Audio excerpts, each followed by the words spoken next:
Here I am, yet again, glorious Mesa Valor. Wow. What in the world? Let's go. Ladies and gentlemen. No. I am.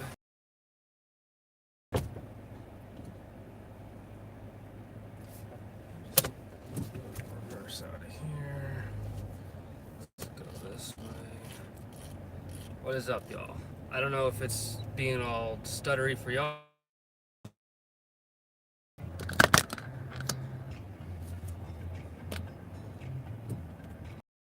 Let's try and get some airflow on there.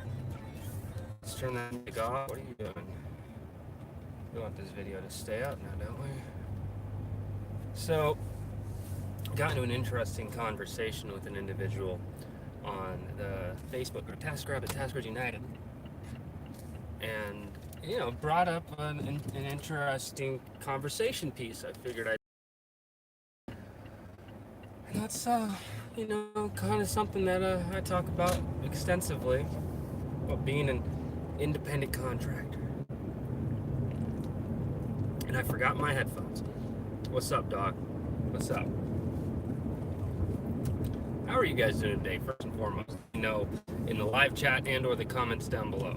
How is your eating out today?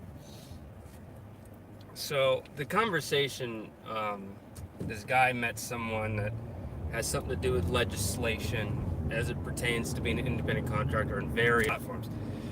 Here's the thing, and I've stressed this many times, and the reason why I have my wealth of knowledge on it is because it's something I grew up around. My mom was a contractor, general contractor. She owned her own company, did her own bids, all that stuff. She was truly truly the prime example of everything that we are striving to be in this whole gig economy thing, working as independent contractors. She was like, for me, all the information I've gathered over the years is from watching her as being a prime example of someone truly owning their success, having control, having scope over not just their schedule, but how their finances come in, this, that, and the other. When we look at the gig economy in 2019, it's all built upon platforms. Okay, we're in a very digital age. So what these platforms do is they connect A to B. Essentially, they're lead generation, and they make their money off of that as well as being a payment threshold. What makes TaskRabbit better than like the competition of lead generation, such as Angie's List or Home Advisor, is the extraordinary high fees that those platforms offer. The fees on those are crazy. We're talking hundreds of dollars for a lead on a job. The fee for the job costs more than you would get from the job. Not very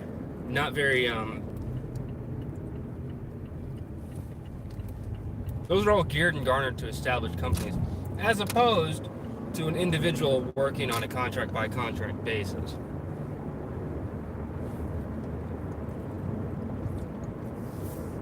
This conversation stemmed from the fact that this guy made the comment on this particular post saying, so you want to be classified as an employee by TaskRabbit? No, we don't. None of us want to be employees, okay? The ones that are doing this full time, the ones that are grinding through, the reason why we don't want just the classification. We don't want to just be told that we're independent contractors. We want all of the perks of what being an independent contractor is, as well as the fact that while we're on the platforms, we want to be treated as such. Shit. I'll have to respond to that in a minute. I got hired for a Kia assembly, which I should have my schedule turned off, so I actually got to see about that. If I have to work tomorrow, so be it, which I was kind of hoping not to. But if I have to, I have to. We'll see. I'll check that out in just a minute. So we don't want to be employees. We want to be independent contractors. That's why we're doing what we're doing. But at the same time, that we don't just want the label. We want to truly, honestly be classified and treated as such. okay? And the biggest thing that comes from all these different gig economy platforms is it comes down to metrics, because metrics can directly affect your ability to receive jobs. Now, the biggest thing is that as an independent contractor, it's not just you making your own schedule, it's you accepting whether you want to do a job or not. And that's based, and we'd like to know ahead of time, what are we getting into? That's the big deal with DoorDash, and to an extent even Postmates, is we don't know what we're really getting into. With Postmates, they break it down for you after the fact, but with DoorDash, you're at least saying, hey, here's the bare minimum you'll make. So that helps. With Postmates, it's like, here's a rough idea. We're not going to tell you exactly the bare minimum, but I don't want to get lost on a tangent on delivery companies, because we all know that they're garbage. But the big thing that it all comes back to is the fact that we need to know things ahead of time. It's all based upon this contract, right? When I get a job on TaskRabbit, that's between me and the client, all right? And in order for me to be able to do that job, there are certain things I need to know. Okay, there are times where I've had clients reach out to me, regulars that will reach out to me, but for whatever reason, they feel like, I've already talked to this person before, I don't need to talk to them again. It's like, no, every job, it doesn't even matter if you're a return client or not, we have to specify everything in chat, everything has to be documented. Everything. I said, don't want to respond to me. I give them a timetable, hey, I need you to respond to me by this time. Nothing. All right, I have to cancel for unresponsive client, because unless you clarify things in chat, I can't do anything. I call them, no answer. All right, you have 5 minutes. 5 minutes are up. All right, I got to cancel. And then I forfeit the task under the category client unresponsive. I then get dinged because TaskRabbit can't, they say, we look through them all. No, they don't. We all know that you don't, because there are so many times that a lot of us, because it's automatic, you automatically get that hit on your metrics. The moment that a task is forfeited, you then all right, your acceptance rating is going down. It's like, my acceptance is, it shouldn't go down, because according to the rules, I have to communicate with the client. So based upon your rules, and I'm adhering to your rules, yet my metrics are still going down. It's not just blatantly unfair, it also goes against exactly what they presented to us in the first place. So there's two things. There's a contract between myself and TaskRabbit for how work is going to be performed through the platform with the connectivity. There's also the payments that, we agree on how that's going to work. It's a contract between myself and the platform. Then there's also the contract between me and the client. That's on a task-by-task basis, okay? So that contract becomes ironclad once it's accepted. But if I do not accept that, then there's nothing. If I accept the task but I don't show up, all right, there should be some sort of accountability for me, because on behalf of TaskRabbit, I am going to this place, because that's where the client found me, right? So if I go to this place, do the job just fine, everything's fine and dandy. But if I accept the job, tell the client I'm going to go, and then I turn into a no-show, then there needs to be some repercussions for the actions, because then I am making the platform as a whole look bad. That's kind of how all that works. It makes perfect sense that if you're going to break the contract that you agreed to, then there should be some ramifications. But if you never agreed to a contract, that being you did not accept the task, so you never agreed into a contract in the first place, there's nothing to break. Therefore, there should be no repercussions, because as independent contractors, we have the right to accept or deny any job that comes in. Okay, and what the metrics do is the metrics directly affect how we can be successful in what we do, because of how the search results are panned out. If your metrics go down to a certain percentage, you'll be removed from search entirely. The only other time you'll show up is if there's no one else available, or if you're putting on same day. I've noticed that with same day, people are still able to pop up even though their metrics are on the low end. So that's... Oh, did I sell the truck? Yes, there's some news. So there's my little rant and rave kind of on that off, so people watching in the future can kind of get a little glimpse of that. My perspective of, my frustrations of being an independent contractor. Don't get me wrong, I like TaskRabbit for the most part. Everything is going buttery smooth for me, but I got to face facts. There are some issues that do need to be addressed for people outside of myself. Like, the things I'm talking about do pertain to me, and they do affect me. However, it affects other taskers as well. So the reason why I bring these things to light is because it's I don't live in a vacuum. I don't look at things as like, oh, it's only me that I care about and only me that I focus on. It's a spectrum. I want to make sure that, we're as part of a community, we're all trying to help one another. So going back to the truck, yes, I sold the truck. Gave me $500 cash, and on Thursday he's gonna give me $200 more cash. We agreed to $650. He didn't have it on him at the time, so I'll take a chance and I'll work with you. So we'll see if he comes back with the $250 while I'm gone. The $200 while I'm gone. So fingers crossed. Either I'll get the $200 from him or I won't. We'll see what happens. It's a gamble, but I needed the money. Because I need all that truck before I left, so I can't really sit on it. So, and obviously if I'm not here to sell the damn thing. So, because I leave Monday, me and Michael are getting on the plane our flight's at 6:45, but we're gonna try to leave the house by 5. Get there nice and early. Last time, because I'm bringing my tools with me, so I got my toolbox I'm bringing. Last time I brought my tools, man, that was a headache, man. Let me tell you, that was something else, dude. Like, it was just such a catastrophe bringing the tools because it's considered a bulk item, even though like it fit within the weight limit. It was still considered a bulky item because of how that toolbox is shaped. So it takes a little longer for it to process and get loaded on the plane. So I was on the plane before my box was, so I had to wait. When I arrived, I had to wait at the airport for like another 3-4 hours for the stuff to arrive. So, I mean, it's just kind of what you got to deal with. But yeah, what do you get now? I have no idea, because it really depends. Like, so me and fake wife, we've been sitting down, we've been crunching the numbers. We're seeing, all right, how much are our bills? How much is this, that, and the other? So we just had our anniversary yesterday too. 5 years. Crazy. But that was yesterday.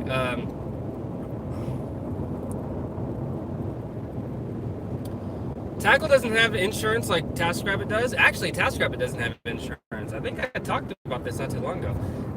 TaskRabbit does not have any general nor liability insurance. They have what's known as a happiness pledge, which is basically like, we'll settle with you out of pocket with no lawyers involved. We will take care of whatever was fucked up within reason.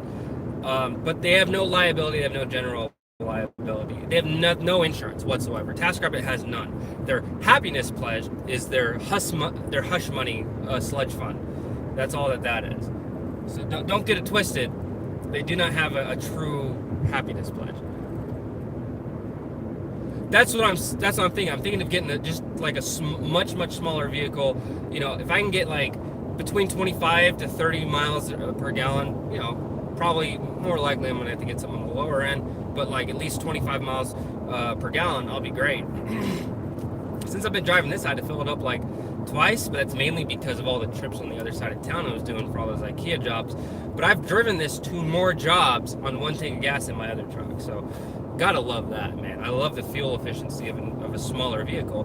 Also the fact that I can always get a collapsible ladder, but most of the jobs I do, I use a platform ladder that can fit in the trunk of a car this size. So if you really think about it, I'm good to go, man. I'll be fine with a smaller vehicle. Yeah, there were some jobs where I used the truck, but not enough, there wasn't enough. I think in the past year, for actually jobs that required my truck, I probably had 2 in an entire year. Technically 3, but one I made an entire video about. That was a whole hurricane of a storm, that one. But yeah, I'm definitely looking to get a new vehicle. So not new, when I say new, I mean different. Not new. Couldn't afford a brand new vehicle. I've been looking around, but it's so weird. So I look on Facebook Marketplace because I like it because you have better interaction with the people. You see their actual real life profiles and stuff like that. There's room for scammers, do not get me wrong, but I look at Facebook Marketplace overall. My experience is easier to deal with people. I mean, that's how I ended up selling the truck. So yeah, I do want to reach out on there, but the problem is I've noticed is, I don't know if it's an app problem or my phone or what, But I'll go on the marketplace, I'll look at vehicles, I'll click on a vehicle to get a better look at it, I'll back out to look at another one. But in order to click on anything else in the app, I have to close out the app and reopen it. It's like some weird glitch or some weird bug where if I'm on the marketplace and I click on an item, if I then back out of that item, I can't click on anything else. The moment I click on an item, that's it. It hinders me from doing anything else. So it's really, really wonky. So because of that fact, I've had to look at like OfferUp and like Craigslist and stuff. And obviously, I'm not even going to be really truly looking for another vehicle for close to 2 weeks. I'll look at a vehicle more before I come back from Washington. I'm going up there for 2 weeks, so I think it's the 29th. No, the 9th, September 9th. I should be returning. So that week that I come back, that's when I will be able to choose. This is the car I want. I have the money saved up now. I'm gonna go buy it. So I'm thinking anywhere between $1,000 and $1,500 just for the vehicle. So that's my range, which means that between now and then I need to be able to save up that much money. So we'll see. We shall see.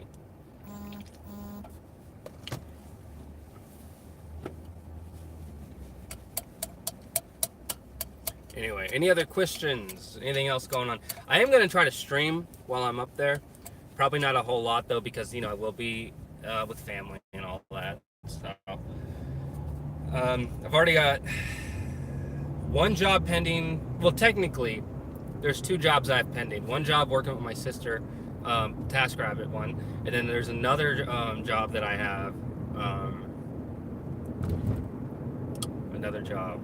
What is it? Oh, my brain is like killing me right now. The other job that I have it's a pending job with my mom. It's floor installation. She just did a bid on it, and I'm gonna basically give her a hand with it. So we'll see that when I get up there.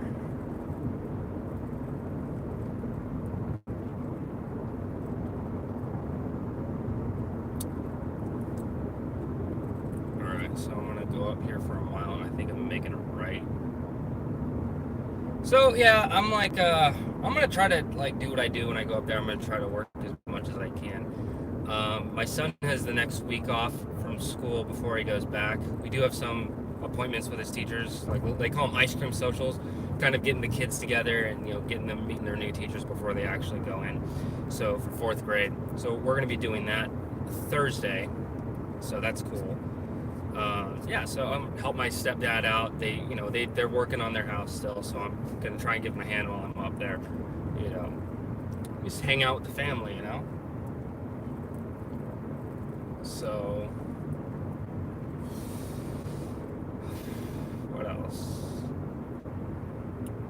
What else? While I'm up there, I'm going to try to do as much TaskRabbit work as I can. I'm going to try to make some money. I'm going to try to get some decent coin while I'm up there and use that money to take care of everything else. So I've got rent and utilities and all that, like the bills. I have the bills covered. That will be all taken care of this next coming week. So after all the bills are paid for and everything, then we can kind of see where we're at as far as being able to budget out for a vehicle.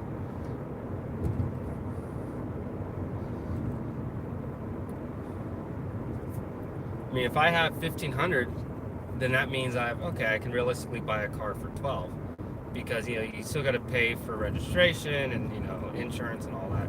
Like there's all these other things that you have to pay into once you do that. So it's like, okay, I got you. So I wonder how it's going to affect my insurance though, getting a different vehicle, because technically as of right now my insurance is still covered under the truck, and for whatever reason, because I'm in this weird gray zone, I need to have insurance in order to be able to drive my mom's car while I'm out there. So all of their insurance requires is that I am insured. I'm insured, but I no longer own the truck that I'm insured under. So, and I talked to them, it's like, well, the only thing that we can do is cancel out your entire thing, and then you have to start a brand new one, which would put you under a new policy with a new rate, unless you keep it, and then you just do, once you have a new vehicle, just do a simple switch over, just do a change. And I'm like, all right, well, I guess we'll just do that. So.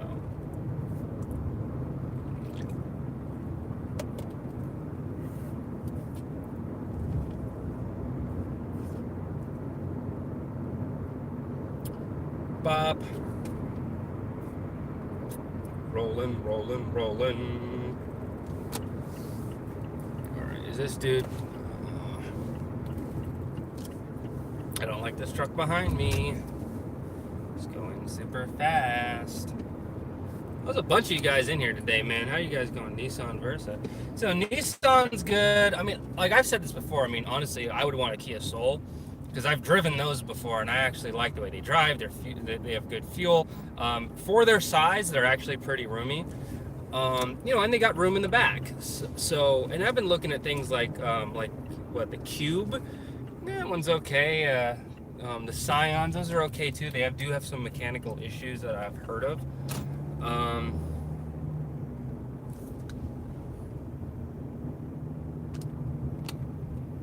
Jesus. This is always something while I'm driving.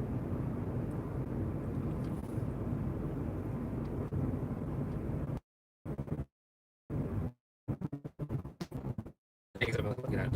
The one thing that's interesting lately is there's surprisingly a lot of Dodge Magnums, I think they're called. It's like a wagon basically. It's essentially a larger hatchback. Those have been going out for sale lately, and a lot of them are newer. So I'm like wondering like what's the issue with these things, because they're competitively priced, which is dope. But at the same time, it's like, we're talking, this is not a brand new vehicle, but it's a relatively decently aged vehicle. It's not super old. And the price that they're asking for, it's pretty attractive of a price, especially considering the miles a lot of these are posted are at. So what's the hitch? What's the hiccup? What's the reason why this car in this condition with this mileage is being sold at this price? It makes you wonder. So that's another thing you got to go into. It's like with junk cars, like, yeah, you have a certain level of expectation, but then there are cars that it just seems too good to be true. And when you're presented with something that's too good to be true, I personally do not like push myself away from it. I just inquiry further about it. It's kind of like with the Durango. When I got the Durango, that thing was a magnificent beast. And the only thing really truly wrong with it when I bought it was the fact that it had body damage. That was it. That was the reason why it was priced the way that it was. It was an excellent vehicle for the price that I paid for it. I paid $1,200 for that Durango. It was maintained, and even though it had high mileage, it was oil changes. He had new stuff put on. It was a laundry. He had a binder of stuff that he had taken care of on it. This thing was very, very well loved, very well taken care of. And it's like the only reason why you priced it the way that it was is because of body damage. So you just got to inquiry about these things. It doesn't hurt to ask questions. So if there's any other questions or comments or concerns, I'll take them real quick before I get to this job. I do need to get on my phone and take care of a couple things before I go in. I got a little time. I'm not supposed to be there till 2, so it's 1:40 now. So we have a little bit of time to get up in here. Oh shit! All right, I have to turn around and hit this guy up because he did not give me the gate code. And I don't know what that guy's problem is.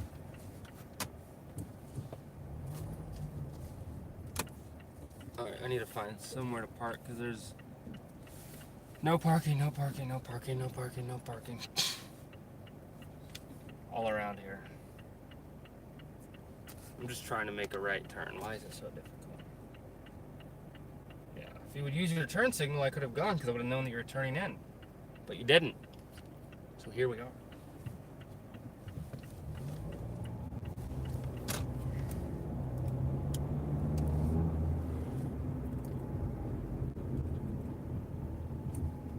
It's challenging to get a... Dude, you don't even know... Because you can't.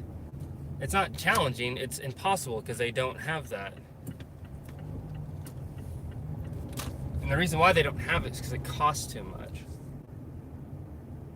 Handy's MO is to save dollars on overhead, and the best way they can save dollars on overhead is by not having a support staff. Like, they have like a group of like 3 people that look through all of their email inquiries. Okay. And thanks for dropping by. I'm sorry I gotta go, but I got work and I have to handle a couple things before I go in.